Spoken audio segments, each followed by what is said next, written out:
J'ai aussi annoncé que les élèves avaient gagné le concours Zéro Cliché, et alors là, pour eux, c'était incroyable. C'est un concours qui est lié au collège, c'est que le collège où on a gagné devant la France entière. Oui, c'est un concours national. Donc c'était beau.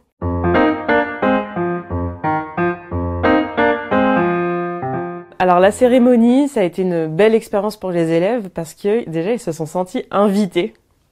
Quelque part, ils venaient pas observer, ils étaient invités, on leur a posé des questions, on les a valorisés pour une production qu'ils ont faite avec des idées qui venaient d'eux. Et ça, je trouve que c'est précieux.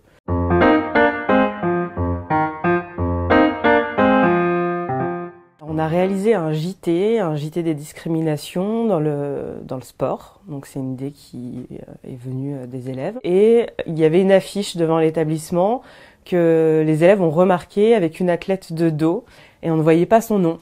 Ça a interpellé quelques élèves qui sont venus m'en parler et on a décidé de parler de l'égalité filles-garçons dans le sport. Bonjour à toutes et à tous et bienvenue sur MCarré-TV. Je me présente, je suis Fatimata et je suis accompagnée de Ahmed. Nous allons parler des discriminations dans le sport et plus particulièrement du sexisme. Par exemple, on a parlé de football, mais on a aussi parlé de e-sport, on a aussi évoqué le cas de l'escrime. Il n'était pas juste question de donner une opinion, il était question de s'informer. Enfin, ils ont bien compris qu'en fait, comme ils ne connaissaient pas, il fallait bien s'informer. Et du coup, ils étaient capables d'une vraie prise de recul. Moi, je les ai trouvés très bienveillants. Il y a un intérêt du point de vue de l'orientation, déjà, et du point de vue de l'estime de soi.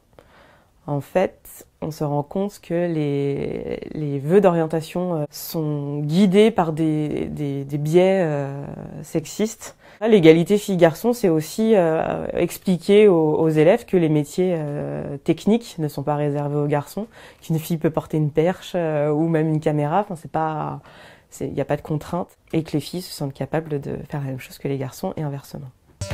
On vient de m'informer qu'au handball, 27% des arbitres sont des femmes. Nous irons à la rencontre de Wassila Redouane, entraîneuse de l'escrimeuse Anita Blaz. Alors on a eu des élèves qui ont participé à la prise de son, à la prise d'image. Donc ils ont chacun écrit leur sujet, ils ont choisi un sujet, écrit sur le sujet, décidé du mode d'interview, que ce soit le micro-trottoir, que ce soit le reportage. La production s'appelle MCarré-TV parce que l'info c'est carré. Donc ça vient d'une expression que les élèves utilisent souvent, c'est carré, pour dire c'est clair, c'est précis. Et on discutait d'informations et on leur a expliqué que l'info, il fallait que ce soit fiable, vérifié. Notre collège s'appelle Myriam Makeba, ça faisait 2 M. Au début, c'était Makeba Info, Makeba TV, puis MCarré-TV est venu au moment du brainstorming. Le passage par l'éducation média, c'est une nouvelle façon de valoriser l'écrit au service de l'oral. Et ça, en français, pour nous, c'est très précieux. C'est toujours une belle expérience, on n'a pas besoin de belles images, on n'a pas besoin de belles prises de son, on a juste besoin d'avoir des élèves qui s'expriment. En fait, il y a un après à ce projet, c'est-à-dire que les élèves ont participé à ce JT, et ces élèves-là, qui étaient en 4e, sont maintenant en 3e.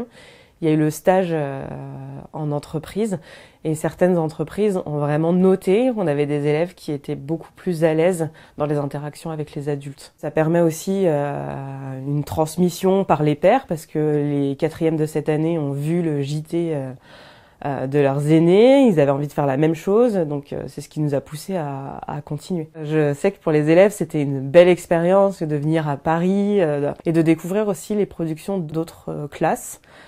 Et se rendre compte qu'ils avaient fait tous un travail extraordinaire.